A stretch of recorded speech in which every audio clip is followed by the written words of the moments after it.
trucking, got my chips cashed in, keep trucking, like the Doodah Man, together, more or less in line, just keep trucking on.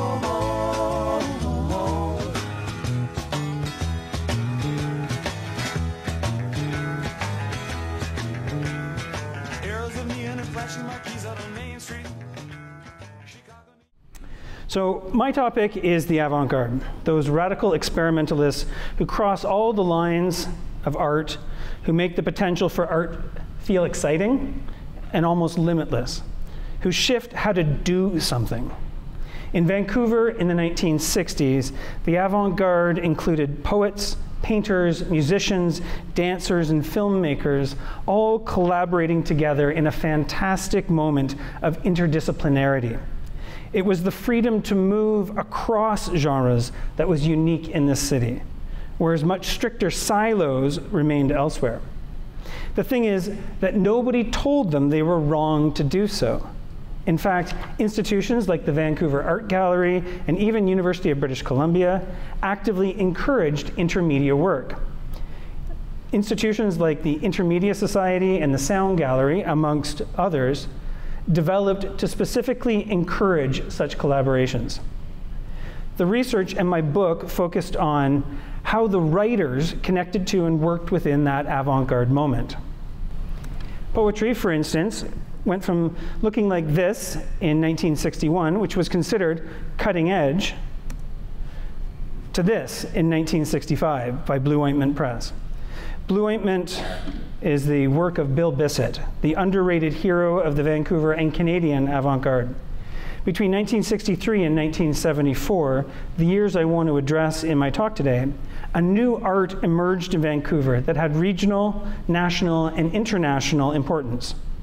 As a scholar, I'm supposed to have a dispassionate observer. I'm supposed to be a dispassionate observer, I suppose, but as an artist and as a consumer of the avant-garde, I'm decidedly enthusiastic about the work that emerges from this moment. Marshall McLuhan had a print of this piece by Gary Lee Nova in his office in Toronto. Such works transmute the alphabet, language itself, into a visual spectacle, a synesthetic experience, revealing the pyramid of consciousness that letters truly are. All our thoughts depend on this edifice, or glimmer in the rainbow of words. Sorry, I can go back here. Politics and art were so important to the era, and I'm particularly prone to poetry. But if you had to ask me what was the glue that held it all together, that tied the avant-garde to the counterculture during this moment, I would have to say it was probably music. Music changed in the 1960s from being driven by singles and hit albums to the pursuit of something more elusive, something akin to community. How that change is registered in individual songs is complicated and equally elusive. It didn't last long before it was re-commercialized, but there was a moment. It broke the model just enough for a glimpse of something much greater. It was also a topic I had to set aside in my book on the literary avant-garde in Vancouver in the 1960s. In particular, over the course of my research on Vancouver in the 60s and the early 70s, I kept bumping into the Grateful Dead. They were here in Vancouver from the start of their career at the dawn of the hippie culture, and offer an intriguing conduit between the counterculture and avant-garde of the time that I want to explore tonight. They also helped to map out the rise and fall of the avant-garde in the city before it morphed into something entirely new and responsive to the times, alas, something more like the dark of night. Each time the Dead came back to the city in the 60s and the 70s, the scene shifted until their last shows here in 1974. Even those, however, can be connected to the new currents in contemporary society, as I hope to show this evening.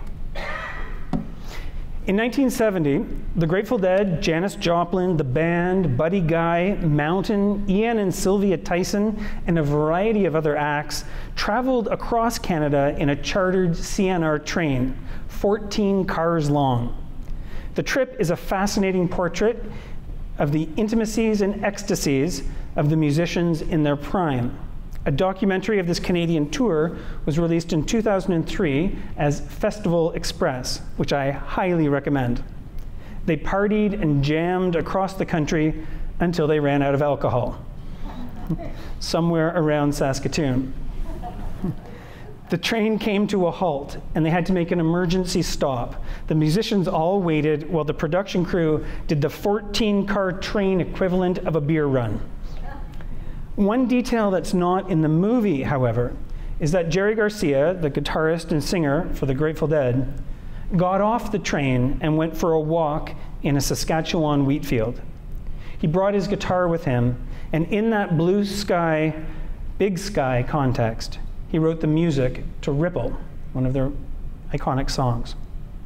Flash forward to 2018, when Bill Bissett, the Vancouver poet and publisher, turned 80 years old, and we in St. Catharines, Ontario, threw him a big birthday party. It was great fun. In the hours before the event, though, I was sitting around my dining room table with Bill and his great friend, Honey Novick, the Toronto singer and poet. She spied my guitar and asked for a song. Now, I'm about as limited a guitarist as you will find, but I know a few three-chord songs. I played the Grateful Dead's Ripple, and Honey and Bill jumped right in and sang full-throated. The song ended, and Honey had tears in her eyes. She said, "That takes me back. Oh, that takes me back to the moment when we thought we had a chance." That feeling of having a chance, epitomizes for me the optimism of the avant-garde. Art can be a destructive force, tearing down old forms and orders, but when the act of tearing down includes the hopes for a renewed or remade culture emerging, we cross over into the territory of the avant-garde.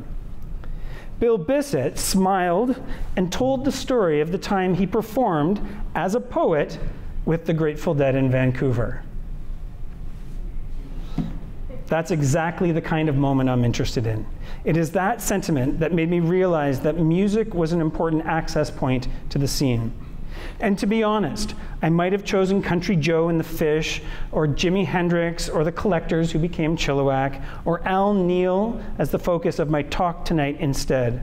And I would love that work to be done. Some of it has already been done. What strikes me about the Grateful Dead in Vancouver in particular is the links they provide between San Francisco and Vancouver, a kind of continuity of the many connections between the two cities. In the literary community, those connections were fostered by Warren Tolman, the UBC English professor, and his wife Ellen, who brought poets like Charles Olson, Robert Duncan, and Robert Creeley up to Vancouver throughout the 1960s. This photo was taken by Allen Ginsberg at the 1963 Vancouver Poetry Conference, which was really a class offered by Tolman at UBC. And we have some people who were at this 1963 conference here tonight. Jack Spicer, another San Francisco poet, was offered a job at Simon Fraser University, but passed away before it could happen. Stan Persky and Robin Blazer, two other poets, were caught up in the momentum and moved to the city from San Francisco permanently. These were all underground poets at the time, a kind of counterculture, who have since become some of the most celebrated writers from the era. The common denominator between the Haight-Ashbury hippies and those who are often lumped together as the San Francisco Renaissance poets was this guy, Allen Ginsberg. Here is Allen Ginsberg dancing to the Grateful Dead at a Human Be-In in 1967 in San Francisco. And another shot over there of Ken Kesey and Neil Cassidy at an acid test, where the Dead were the house band. The Dead were a remarkably literary band, with ties to American poets like Michael McClure, Richard Brautigan, Ken Nordine, Ken Babbs, amongst many others. How many bands have ever had one, let alone two, poets on staff as part of the band? Writing was important to them, and that writing was steeped in the new literature of the 50s and 60s counterculture. Indeed, they were surrounded by literary legends. The great beat figure Neil Cassidy, who everybody knows as Sal Paradise from Jack Kerouac's novel On the Road, lived with the band in their house in Haight-Ashbury in San Francisco, sharing a room with rhythm guitarist Bob Weir. Garcia had tried to join Ken Kesey's joyfully irrational band of misfits, the Merry Pranksters, in 1964, a year before the Grateful Dead, but was turned down for being too unknown. Instead, the Dead formed and truly became who they were when they served as the house band during Kesey's acid tests. This story is documented in Tom Wolfe's 1968 bestseller, The Electric Kool-Aid Acid Test. As rhythm guitarist Bob Weir said, the band's eventual success was, and I quote him, partially due to the cachet of cool the band had by being associated with author and LSD guru Ken Kesey and his pranksters. The first acid test the Grateful Dead played at was actually at the writer Ken Babb's house on November 27, 1965. They played 3 more in December, a 3-day Trips Festival in January 1966, followed by 6 more acid tests that winter and spring. I suspect you're all familiar with the story of LSD. It's not a judgment. But very briefly, the drug was developed in 1938 by Albert Hofmann in Switzerland. Dr. Humphrey Osmond in Saskatchewan began experimenting with it as a psychiatric remedy and coined the term psychedelic as part of his work.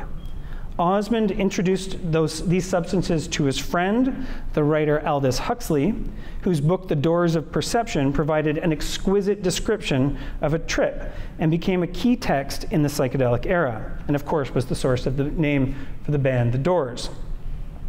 And because psychedelic culture loves coincidences, I do want to pause on that detail to note that Jerry Garcia wrote the music to Ripple in the same space where Osmond did his pioneering work on psychedelics. Meanwhile, the CIA began their own experiments on its use value for potential soldiers and interrogations in the United States and in Canada, particularly at McGill. The counterculture picked up on the drug with a hunger in the 1960s, using it to expand consciousness and break the cultural funk they recognized around them. The culture of LSD grew rapidly. The famous Trips Festival took place on January 21st to 23rd at Longshoremen's Hall in San Francisco and drew tens of thousands of people. It was an enormous evolution of those one-night acid test parties. Again, the Grateful Dead were the house band with others sitting in, including the Jefferson Airplane and Allen Ginsberg. It was a true cascade of open theater, something new, weird, messy, and decidedly unconventional. In their words on the official program, if you want to bother reading through all that, they say, "This is the rock revolution." By July, the concept had hopped the border to Vancouver for the first Canadian Trips Festival. Psychedelic culture had arrived in Canada. These are the connections and associations that I want to track tonight. Things important to the era, but far beyond what I could cover in my book. I want to explore who was involved in inviting them here, who was turned on in the city. Remarkably, the first performance by the Grateful Dead in Vancouver actually bridges the UBC Tisch scene captained by Professor Tallman and the emerging hippie counterculture. The Trips Festival was organized by the poet and filmmaker Sam Perry. Perry's short life embodies the transition phase from the Tisch scene in the early 60s to the explosion of intermediate cultural experimentation that quickly swamped the city. Once a devoted follower of the San Francisco Renaissance poets, and he was author of the first Tisch book on Charles Olson, Sam Perry discovered LSD and shifted over to filmmaking. He began organizing happenings, be-ins, and other hippie events. By 1963, his writing had definitively changed from a new American poetics to cosmic consciousness. In terms of his lasting contributions to the avant-garde in Vancouver, Sam Perry was a central figure in the formation of the Intermedia Society and the Sound Gallery, both important hubs for cross-disciplinary work in the city. Instead of poetry, he began publishing tantras, essentially spiritual instructions on how to overcome the self, the pulling away from literature to religious instruction. This is the first tantra, articulating his transition away from poetics as such. These tantras were published in Bill Bissett's avant-garde literary journal, Blue Ointment, starting in 1963. It's a lot of text there. We can come back to this one if people want to read it later on. They're fascinating texts. And they've never been collected in a book. They're just waiting for somebody to take that work on. Sam Perry became known as Captain Consciousness, which to my ear distinctly echoes Jerry Garcia's nickname of Captain Trips. Perry was instrumental in orchestrating the 1966 Trips Festival that brought the art, literature, and music of the San Francisco scene out of California for the first time. And look who came. The Grateful Dead, Big Brother and the Holding Company, featuring Janis Joplin, and the Jefferson Airplane, all performed their first concerts outside California in Vancouver, alongside local counterparts, the United Empire Loyalists, the Al Neal Trio, and various intermediate extensions and experiments.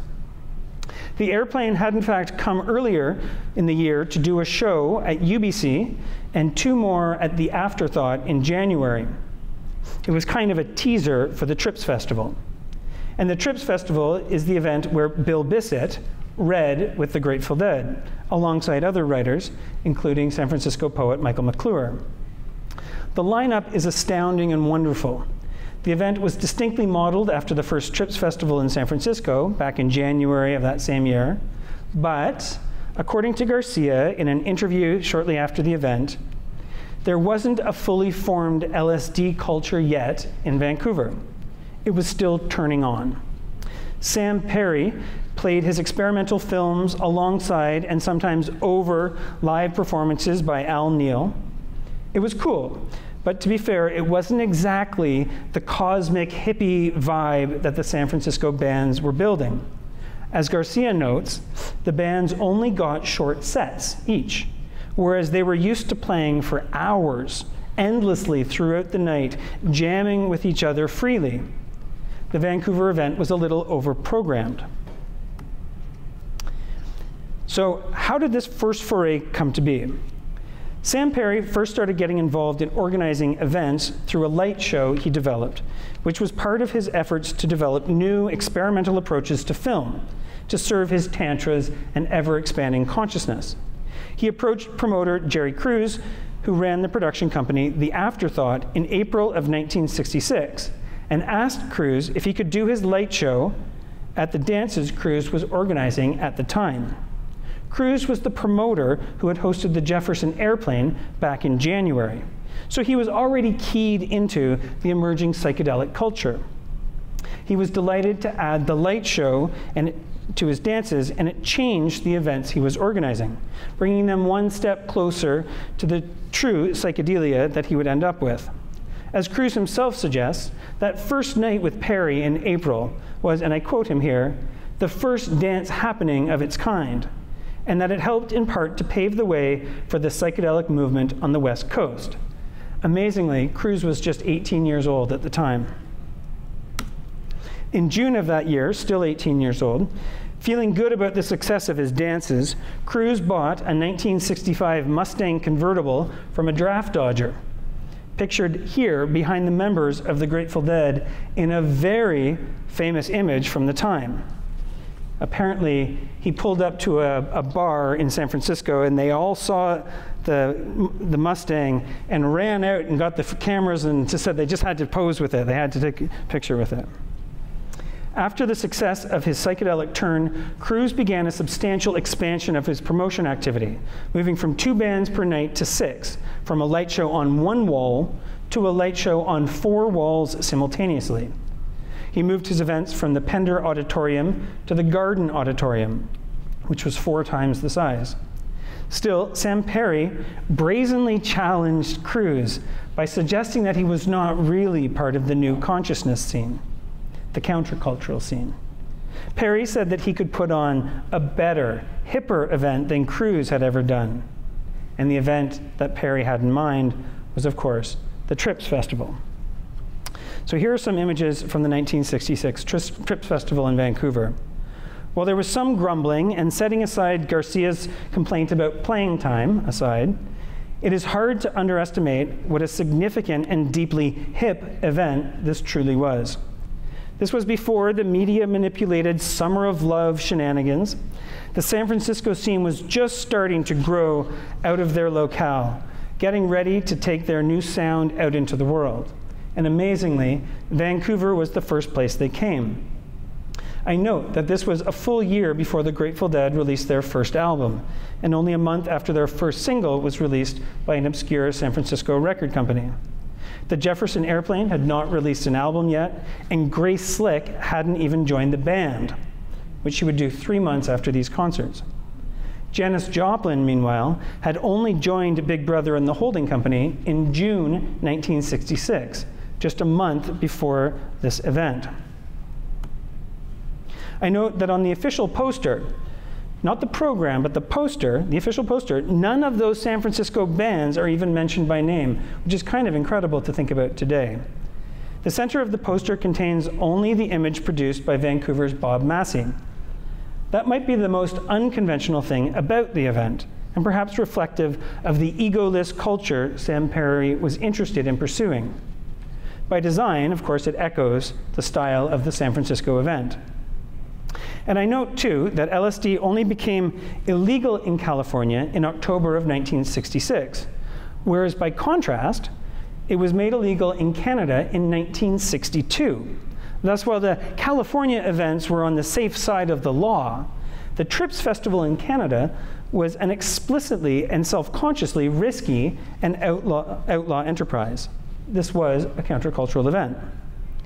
So Sam Perry was the principal organizer of the Vancouver Trips event, which he promoted as a multimedia sensorium of music, film, slides, and utilizing over 50 projectors and 25,000 square feet of screen for his immersive light show experience. He was helped in the production by Ken Ryan, Al Hewitt, Mike Coots, and Dallas Selman. At the show, a lonely Janis Joplin invited Jerry Cruz, the promoter from the Afterthought, to come visit her in San Francisco. But out of all the acts, Cruz was most impressed with the Dead and invited them to perform at his dance the following week. Was that an act of revenge on Perry for issuing his challenge? Or had Cruz merely been turned on by the experience? Only he could answer that question. In any case, Cruz and Garcia agreed on a price and terms of $500 plus accommodations, and the band and their entourage were set to stay for an extra week in Vancouver. What this meant, effectively, was that Sam Perry, an experimental artist, had brought the band here, but Cruz, a promoter, had orchestrated them staying. That is a foreshadowing of the professionalization that happens throughout the 60s and 70s. The week that followed, though, was the opposite of professionalization. It was rather a delightful demonstration of youth and counterculture. It began on the 2nd of August with a rehearsal at United Empire Loyalist drummer Richard Cruikshank's home in West Vancouver, chosen because his parents happened to be out of town. Cruikshanks was 16 years old at the time. Surprising no parent or hippie, the rehearsal turned into an out-of-control party, and the police were called in by irate or fearful neighbors. Still, Richard was thrilled, saying, "All our food went missing. The fridge was empty, but at least it was clean. They were the nicest people." I love that one. On the second day, the 3rd of August, while riding with Cruz in the Mustang, Jerry Garcia spied a gazebo bandstand across the street from the beach on the way to Stanley Park. He told Cruz to stop the car and got out to inspect. After noticing that there was power to the gazebo, he said he wanted to do a free concert. they somehow managed to get the keys to the electrical from a lifeguard on the beach. When the band set up, mayhem ensued, and it didn't take long for the police to arrive a second time in as many days. Undeterred, they found another bandstand nearby, and the process was repeated until they gave up the fun. I honestly believe this event should be commemorated by a historical plaque. Why? Well, free surprise concerts would become an important part of the Grateful Dead's 1960s signatures, especially back in San Francisco, and something many other bands would adopt as well. But this in Vancouver was the very first one. It was an important innovation, a spontaneous innovation, and a real contribution to rock history. The next year, the band would go on to play a free concert on the roof of the Chelsea Hotel in New York City on August 10th, 1967, almost 2 years before the Beatles did it at Apple Corps. The Chelsea Hotel gig was organized by one of the founders of the San Francisco Diggers, Emmett Grogan, who had moved to New York City. That event was playfully called Trip, without a ticket. And no recordings or even photos exist that I'm aware of. The Collectors, who would become Chilliwack, used the idea in their 1968 video for Lydia Purple, depicted here. Back in Vancouver, on day 4 now, August the 5th, the Grateful Dead performed at the Pender Auditorium in front of over 1,000 people. Here's Jerry Cruz's description of the event. I quote him. "The Dead mount the stage, and shortly after they start, the entire room starts to move to the music like waves in the ocean. Owsley is walking through the room dispensing acid to anyone who opens their mouth. This, of course, results in a very high energy crowd." When the police arrive at midnight to shut the gig down, the third run-in with the cops in 4 days, Cruz leads them into the music hall. The scene is peaceful, but also remarkably synchronized, a shared pulsation between band, light strobes, and audience. The police surprisingly acquiesce, and the band is allowed to finish their set. In Cruz's words, "This would be the last time I would ever see the Vancouver police be so cooperative." The local Vancouver band, The Molesters, opened up this legendary show. However, having realized the importance of the week's event, they changed their band name to the United Empire Loyalists. They have a long and fascinating career throughout the 1960s, including becoming Country Joe's backup band for a while. The only single they ever released was a song that Jerry Garcia taught to guitarist Jeff Ridley during the rehearsal at Richard Cruikshank's house. The music of the Pender Auditorium show has disappeared. But amazingly, the earlier concert from the Trips Festival was released as an official Grateful Dead record in 2017. The cover art was done by Vancouver's Bob Massey.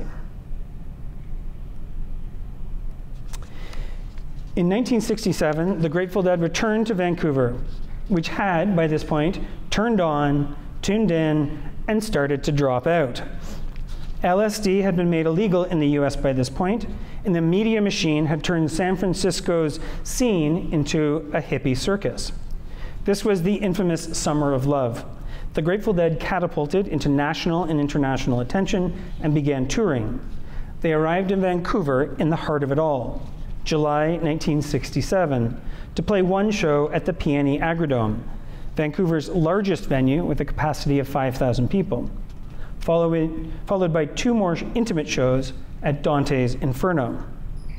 This poster by Bob Massey, which I believe is a recreation, not the original, advertises all 3 of those gigs by the Dead at the same time.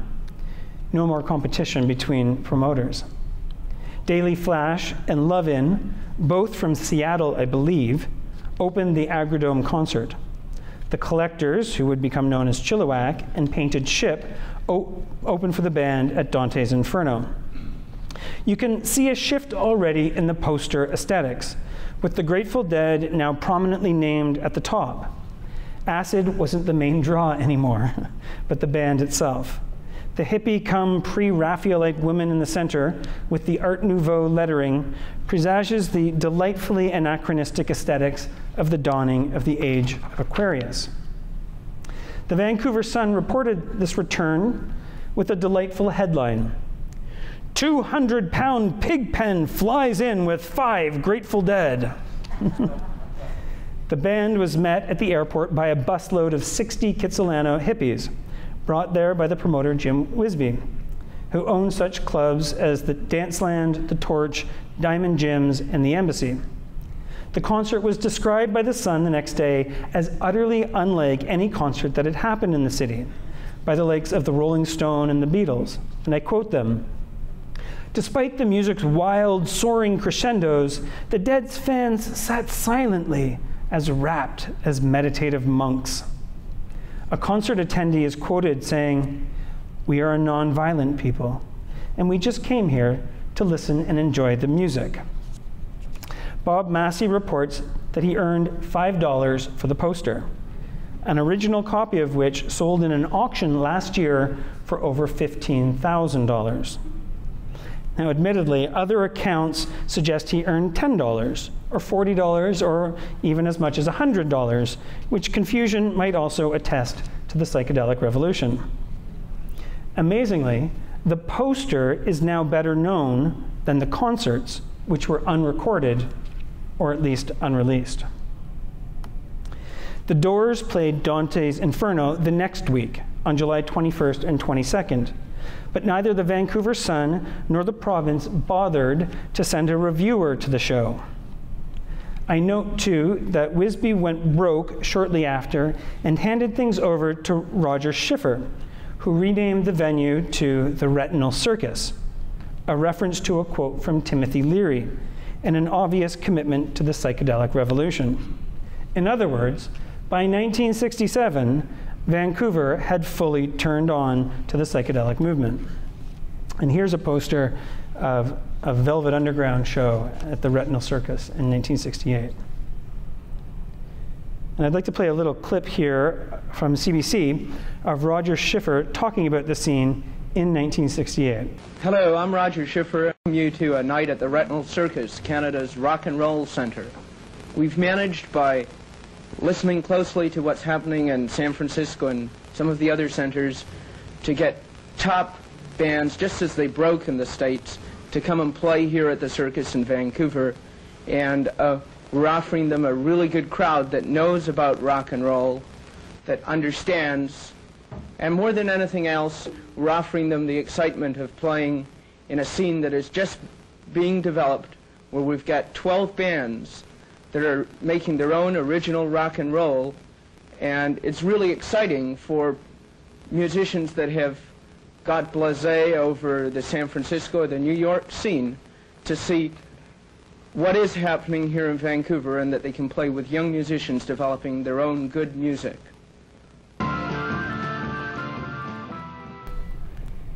My Indole Ring goes on to perform about a 12-minute guitar solo following this, so we'll skip over that one. Led Zeppelin also played in the venue, as did Janis Joplin. I note that Dante's Inferno was in the basement of the Elegant Parlor, an after-hours club run by Tommy Chong. Remarkably, even Jimi Hendrix has played the venue, but that was back in 1962, long before it had turned into a psychedelic hotspot. Does that not merit a plaque as well? One thing to note, though, about this return of the 1967 Dead is that the scene had already begun to professionalize and establish coherent silos for the music. While there was a light show, there were no poets or filmmakers involved in these events. It wasn't a multimedia sensorium experience. It was a band on a stage with a light show. Bill Bissett, however, told me that he was at the Doors concert and was invited up on stage. Bill. The Dead apparently came back in 1969 to play in the three-day Vancouver Pop Festival in August at the Paradise Valley Resort in Squamish, now the Chickamoose Center. Held the week after the infamous 3-day Woodstock Music Festival, the Grateful Dead, who had performed poorly at Woodstock, were scheduled to be the closers for the Squamish event. The festival, however, was a disaster by that point, and most people had gone home. As happened at the Altamont Speedway Free Festival in December of that year, bikers had been hired to do security, and fights broke out everywhere. As one attendee said, it was one of those gatherings which began to hammer the nails into the coffin of the countercultural dream. The MC for the event was Terry David Mulligan, and the show was produced by Candy Promotions. Mulligan wrote in his biography, "It was 3 days of rain, cold, and miserable hippies." But from a different perspective, Eileen Johnston from the Vancouver Sun did report that the music was excellent, the sound system worked fine, and the weather couldn't have been better. The light show was a delight, and there were so few people, no one could have suffered from overcrowding. So who knows? Do any of you? The promoter expected to sell 30,000 tickets for each day, but sold only 15,000 total for all 3 days, which meant lots of people did not get paid. This became apparent as the festival dragged on and tempers got hotter and hotter. The promoter managed to escape the scene by helicopter, just like Apocalypse Now, right? Narrowly avoiding being attacked by the stage crew and sound engineers, none of whom got paid. There is some debate as to whether the Grateful Dead played the festival at all. But Blair Jackson, in his biography of Jerry Garcia, not only categorically states they played, but says they played better than their concert at Woodstock the week before. If the Dead play in a rained-out festival in Squamish and no hippie is there to hear it, did it really take place?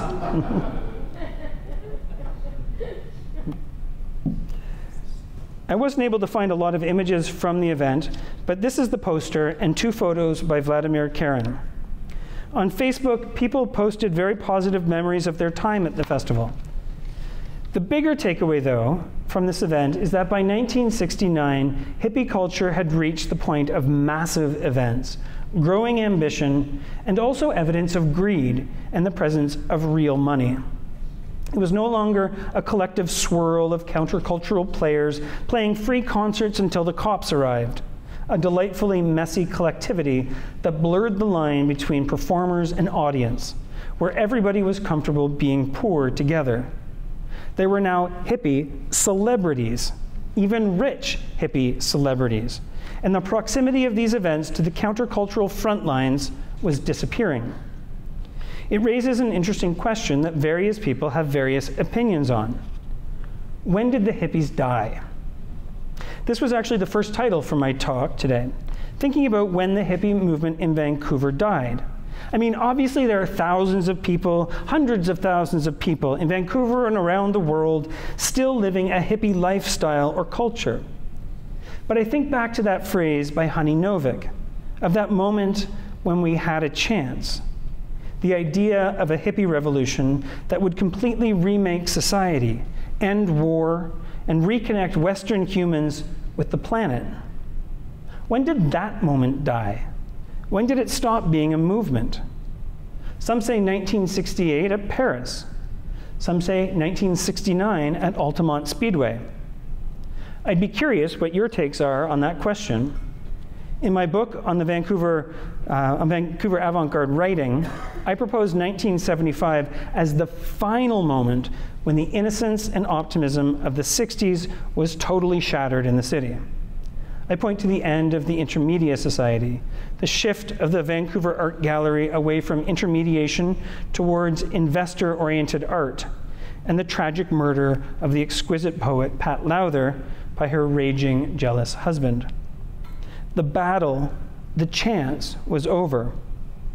To quote Vancouver poet Gwen Hauser more directly, and I quote, "What did the underground ever do for women? Allow you to sleep with some handsome young stud and wash his dishes to the yippee national anthem?" Ouch. Right before that cultural shift, however, the Grateful Dead returned to Vancouver in 1973 and 1974 for 2 concerts at the Pacific Coliseum. By this point in its development, the band had burst forth from its countercultural roots and catapulted into a transformative rock and roll band. Their music had fully matured. I say transformed too because they had by this point created many of the innovations that would help to reshape the industry in the decades that followed. For instance, suffering from the same notoriously bad stadium sound that plagued the Beatles and the Rolling Stones, causing the Beatles to quit touring altogether, Grateful Dead sound engineer Owsley Bear Stanley, yeah, the great acid guy, developed a wildly ambitious sound environment that neutralized the echoes, reduced distortions, smoothed out the sound valleys in those cavernous spaces. His innovations resulted in an extremely high-fidelity sound.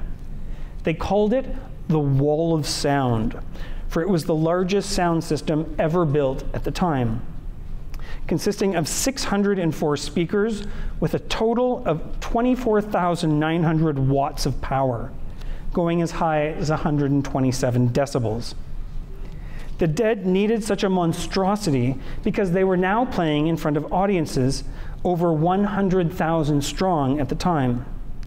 The Wall of Sound was developed to project crystal clear music 180 meters into the air with a ground radius of 400 meters, a quarter of a mile. At 800 meters, half a mile away, the sound was still precise and suffered no degradation. But because of how long it took to set up the equipment, they toured with 2 complete replicas of the sound system, with one being set up in a different city while they performed on the other one. With the technology they had pioneered, the band rejuvenated stadium rock just in time for the 1970s rock explosion. As musicologist Alan Cross has said, the technology they pioneered would go on to be used in noise-canceling headphones. Their drive for sonic perfection changed the music world, end quote. This was the monster they brought to Vancouver in both 73 and 74. Other innovations by the band include the invention of what we would call viral marketing today. They let fans freely trade tapes of the concerts, which created a vast network of tapers, traders, and collectors. Fans were allowed to plug directly into the soundboard and create crystal clear recordings of their own at no cost, or bring their own equipment and record, as you can see here. They also let fans produce their own merchandise and sell it in the parking lot, creating a vibrant and creative market scene by the fans for the fans, who suddenly had access to a source of income and could therefore travel with the band. In turn, the band rewarded the Deadheads, the ones they got to know at least, with scads of free tickets in the increasingly cavernous stadiums or outdoor venues. Fans felt enormously invested in the band, or as the Dead sing, everybody is playing in the Heart of Gold band. Their wild and weird business approaches have resulted in a wave of totally improbable books on the Dead as a guide for contemporary businesses in the age of viral marketing. Fans on the Grateful Dead parking lot scene were innovators themselves, inventing now commonplace things like tie-dyed t-shirts and sheets, which the band quickly incorporated, vegetarian hot dogs, and something called copyleft, a community-oriented antidote to copyright. 4 fan-published magazines serve this community, a monthly comic book, and an annual statistics database, which is amazing. 2 of those magazines survive in mainstream format today, High Times and Relics, both available from my local Shoppers Drug Mart in St. Catharines, Ontario. Jerry Garcia remains the artist with the most appearances on the cover of Rolling Stone magazine.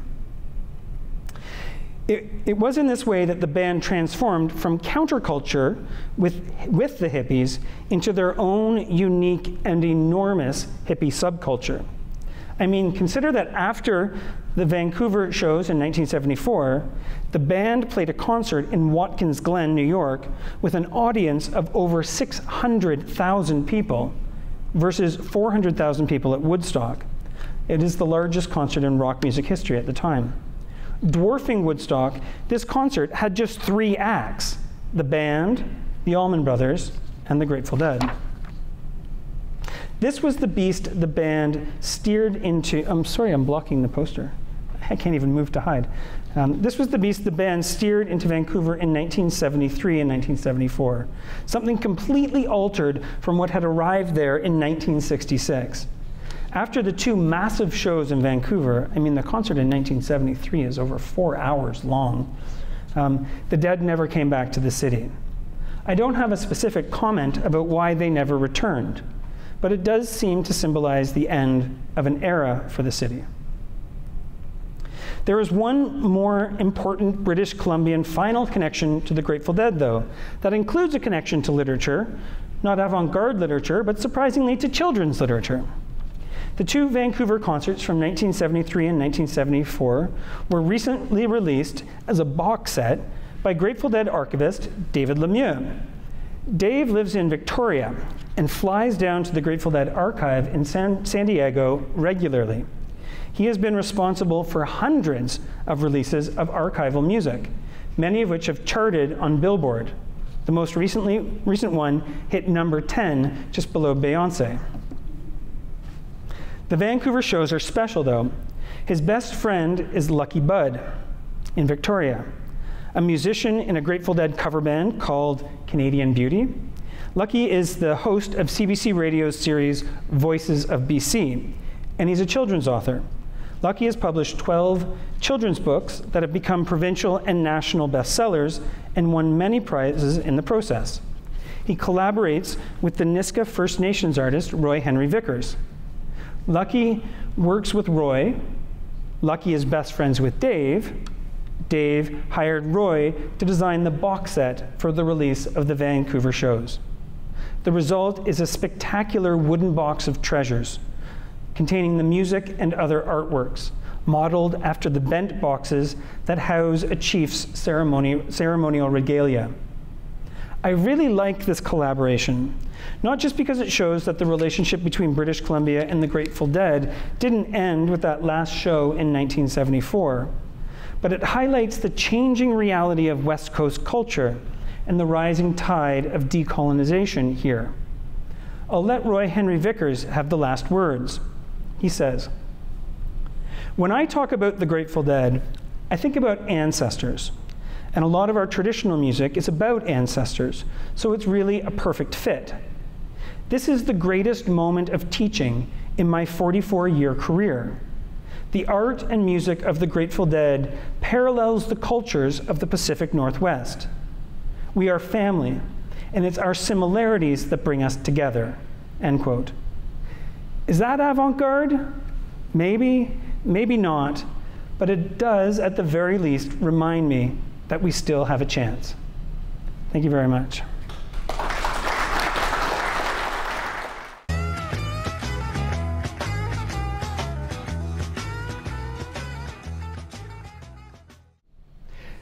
No, it's a very good question. So for those, there's a lot of people online who might not have been able to hear. There's a question about the experimentation and tests on LSD throughout the 60s and how that relates to legality. The question really hinges on which community we're talking about. So for the general public, the LSD was illegal. It was not allowed to be sold or distributed. But medical practitioners would have different rules and regulations applied to them. And the government would have different regulations and rules applied to them. And the CIA operating in Canada had an even different set of rules and regulations. Right? So I think it would fall under the medical experimentation. And of course, right now we're seeing a resurgence of psychedelic research and therapeutic uses. I was mentioning earlier that I was walking around Vancouver downtown yesterday and saw magic mushroom shops. What is this is a new reality. An old reality returned, I suppose. Thank you. Yes, hi. Say a little bit about what sparked your interest in pursuing topic for research? The question is, what sparked my interest? I'm interested in it all. I mean, I really am. This is such a fascinating period. So I wrote a book on the Vancouver writers of the scenes. Mari Henmarch is here, is one of those writers who inspired me. There was an amazing explosion of experimental writing that started with a community and a network of writers at UBC. And those writers transformed writing in Canada. They spread out. Some of those writers, George Bowering, Daphne Marlett, Frank Davey, Jamie Reed, Fred Waugh. I mean, they were amazing, wonderful writers. And growing up, I read those writers. There was a moment, am I allowed to be indulgent like this? There was a moment when I was in grade 10, and I was writing poetry by myself, and publishing them in my school's newsletter and getting teased by the other students. And a teacher came up to me and said, he anointed me an official writer. He said, you are a real writer, a real poet. And he gave me George Bowering's selected poems as my entrance ticket into that world. Now, I didn't know who George Bowering was at the time, but I read that cover to cover and avidly and held on to it. It was a lifeline. And it also was a door opening up a world. Well, now I've been starting to unpack that moment from which George Bowering emerged as a national writer. And it starts there, and then I discovered Allen Ginsberg, and then I discovered the Beats, and it gets bigger and bigger. And I actually went to Grateful Dead concerts, and I met Ken Babbs, and I met Timothy Leary, and I met these guys down there. And then I find out that they were in Vancouver, and now I want to know what the story is. It's a great question, and it's really interesting. It's almost tragic in some ways how the scene divided, right? The music sort of professionalized, became siloed, became commercialized, and the politics went in a different direction and became its own kind of, I don't want to say professionalized, because I don't want to undermine its integrity. But you know, from groups like the Greenpeace on up, there was all kinds of political activity in that period. But there was a separation. There started to be a separation anyways. Why did it happen? Was it inevitable? I don't know that it was inevitable, but what I do know is I do a lot of research on the avant-garde globally, in Canada, you know, but I've looked at a lot of the European avant-garde circles. And what tends to happen is there's a political side and an aesthetic side, and those two camps sometimes come together. You know, Paris, 1871, and then they start to pull apart. And there's always tensions between those two groups. But they come together because they're drawn to each other, because the avant-garde is almost consistently, to a one, interested in revolutionizing the way we live our lives, changing the culture. And the political movements, they're very much interested in doing the same thing. So they do intersect, but they often are working at opposite ends of the same question. The literary culture changed. It went under a dramatic reformulation in those middle 70s periods, and you start getting groups like the Press Gang that emerged in 1974. And this is a Vancouver group that was highly politicized, highly focused. They were really interesting in doing important work, but it was of a very different tone from the 60s intermedia explosion. So there's a new thing that happens. In 1983, you have the Women in Words conference in Vancouver, which saw over 1,000 female writers, scholars, and readers come together and really question the idea of woman in society in Canada and interrogate it and rip it apart and try to rebuild it. That's a very different modality than what was happening in the 60s and 70s. So I don't think it disappears, and I don't think it flounders. I think it alters, and it becomes something unrecognizable to the group from the 60s, just as, you know, it changes again in the 90s and the 2000s and the new millennia, and so it becomes unrecognizable again. As an ongoing process. I will say that one of the interesting stories, and this is one of my favorite parts of the Festival Express movie, is the hippie riot in 1970 in Toronto. Now this was a concert, and the ticket price was, forgive me, it was either $7 or $10, I can't remember. But something ridiculous like that. And it's the Grateful Dead, it's the band, it's Buddy Guy, it's Janis Joplin. I mean, it's an incredible event. $7, $10. The hippies riot over the ticket prices. And they're at the stage door and they're screaming, they're banging. There's almost 1,000 of them, and they're causing trouble. So what do the promoters do? They send out Jerry Garcia to calm the crowd. And Jerry comes out and he's like, "Hey man, calm down." And he promises he'll do a free concert for them. And he and the bass player, Phil Lesh, they get their instruments and they trudge over to Queen's Park and they play a 2-hour free concert at Queen's Park. And now the hippies are satisfied because they got something special. It was a real subculture, right? It evolved from that hippie 60s moment into its own kind of aesthetic and its own space. Fascinating. I think doing public acknowledgements is amazing. You know, I was just out in front of the Vancouver Public Library, and they have 1,000 quotes around the trees in little plaques on the bottom underneath by the trees on the sidewalk. None by Canadian authors, none by Vancouver authors. And it doesn't need to be, but it could be, right? It could be iconic text from the city. It could be acknowledging important moments. And I love when a city stops the citizenship and says, pay attention to this, this is important. Something important happened here.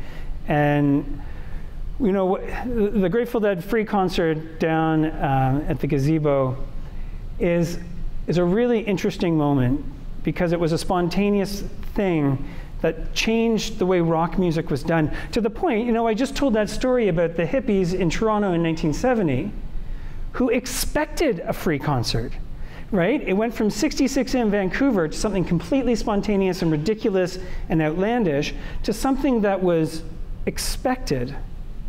What an interesting transformation that is. And it started here. And what a wonderful connection that is, what a wonderful moment that is. Chicago, New York, Detroit, and it's all on the same street. A typical city involved in a typical daydream. Hang it up and see what tomorrow brings. Dallas got a soft machine. Houston, too close to New Orleans. New York got the ways and means and just won't let you be.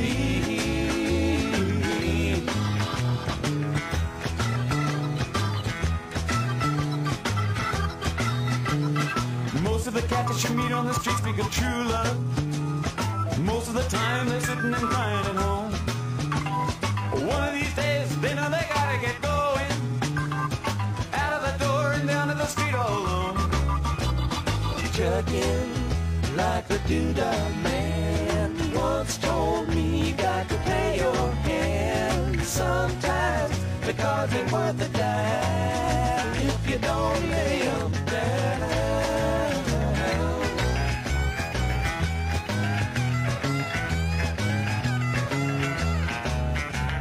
Sometimes the light's all shining on me. Other times I can barely see. Lately it occurs to me, what a long spaceship it's been.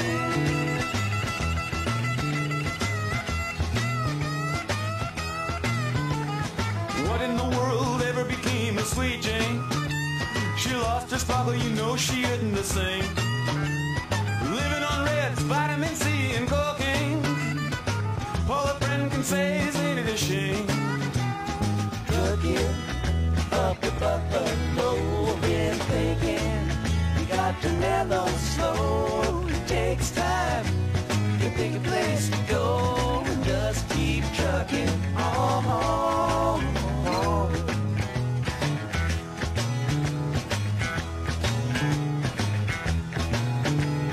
Sitting and staring out of the hotel window. Got a tip, they're gonna kick the door in again. I like to get some sleep before I travel, but if you got a warrant, I guess you're gonna come in. Busted down on Bourbon Street, set up like a bowling pin, knocked down, it gets to wearing thin, it just won't let you be.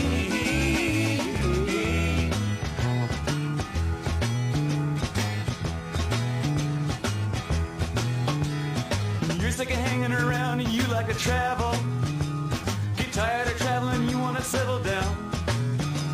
I guess I can't revoke your soul for trying. Get out of the door, light out and look all around. Sometimes the light's all shining on me, other times I can barely see.